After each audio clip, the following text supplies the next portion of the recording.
Hey everybody, Allison here. I'm the Director of Risk Tolerance here at Simpler Trading, and in today's video, I want to talk about Apple.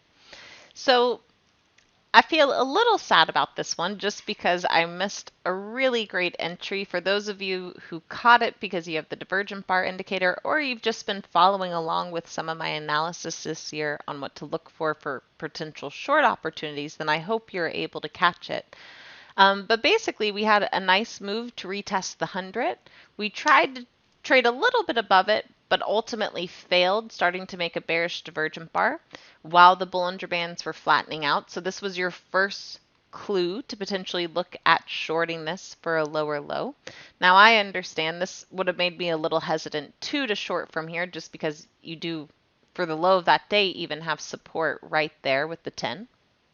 But if you had the cojones and were able to take the trade, then well done, because it followed through very nicely with that lower low the next day on the Fed news.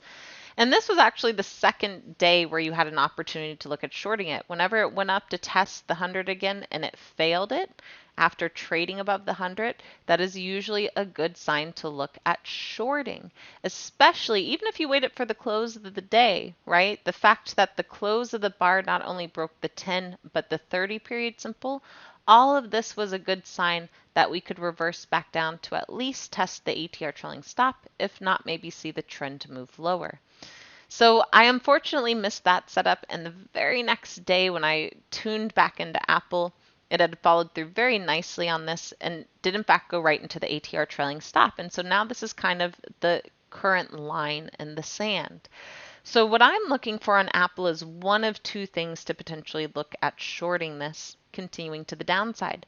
The first thing I'm looking for is ideally a bounce back up into the 30 period simple, maybe even to fill this gap that we made here back off of the Fed news into the next day. And if we get any sort of move up, but it stalls at these moving averages, ideally if it can make another bearish divergent bar, then I would look to play this back down at least into the ATR trailing stop, if not for a trend move lower. And that would be a great entry if Apple can end up giving it to us. But even if it doesn't end up bouncing back up, I still like the possibility of this moving lower. However, what I would personally need to see in order to jump in is confirmation that we're breaking the ATR trailing stop.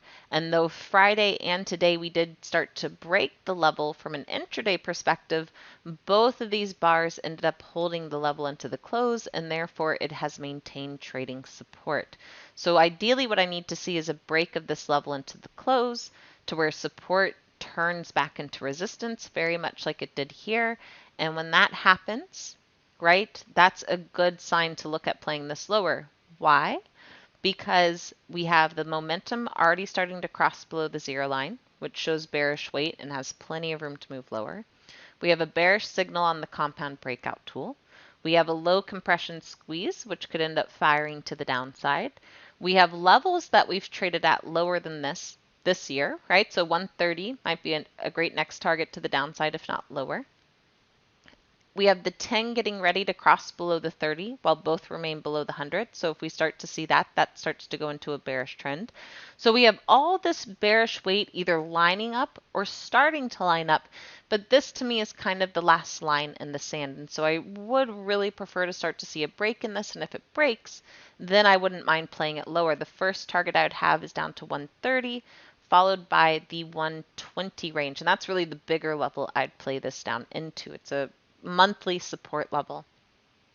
The other reason why I still like this though is also the weekly setup here on the weekly chart, right? You do see some signs of price support around this range, which makes sense why the ATR trailing stop is there on the daily chart.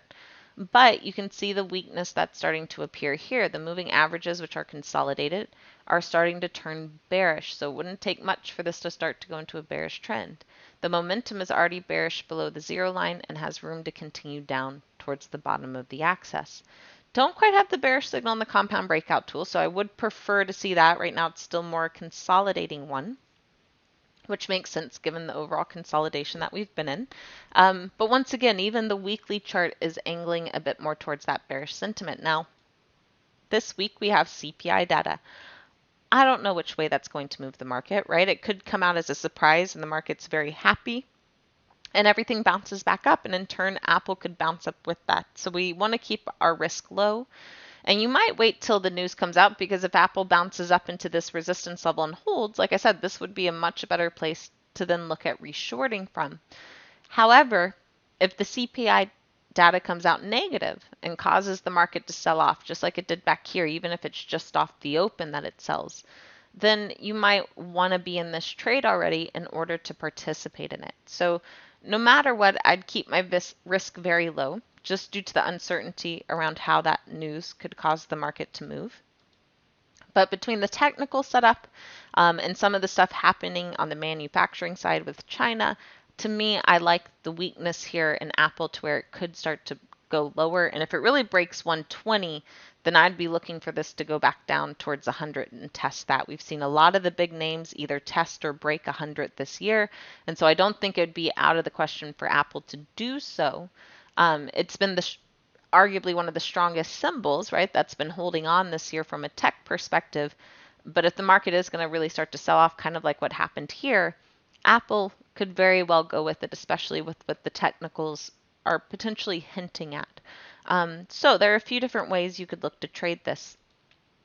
One way is you could just look to jump into a long put, right? You could go out to December. It's relatively inexpensive even here. And you could do something like the 125 put at 203 cost basis. That way, if we get down towards 130 sooner than later and it hits that level, you should ideally be able to close this out for a quick win. If it goes down to that 120 range, which is monthly support, it should put the strike in the money and certainly allow for a profit, especially if, of course, if we really start to bleed lower and it goes all the way to 100, which is not what I'm necessarily anticipating to happen by December. But you're certainly set up for it with the time in the trade, the inexpensive cost basis, and the flexibility that a long put can give you. You could also look to do this shorter dated, right? You could go out here to just next week's expiration and then consider a vertical spread to play down into that first target of 130. The 135, 130 is a 120 cost basis. It allows for a 380 profit potential. And certainly you don't need Apple to move as dramatically in order for this spread to go completely in the money and allow for a quick win. Just based off the lows of today, the lows were 135.67, right by your long strike, right? So even if we were to just go down to the lows of today or Friday, could very well start to put this spread in the money and once again allow for a quick win.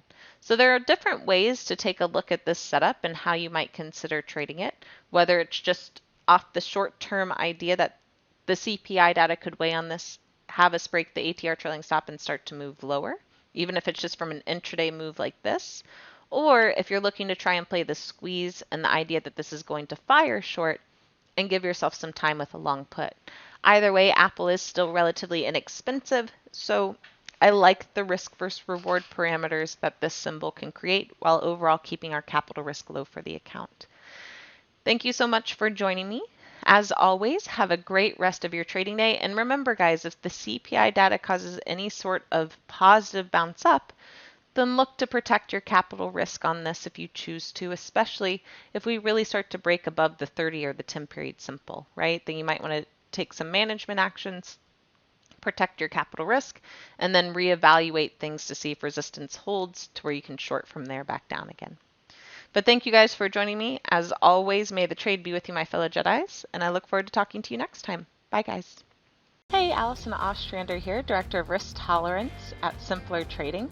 Thanks for watching the video. If you enjoyed this video, please be sure to like and comment down below to help us out. Also, be sure to subscribe and click the bell icon so you can get notified when we release our next video. And if you want to watch us trade in real time using our own money, go to simplertrading.com to learn how to sign up. As always, may the trade be with you, and we'll see you in the next video. Bye.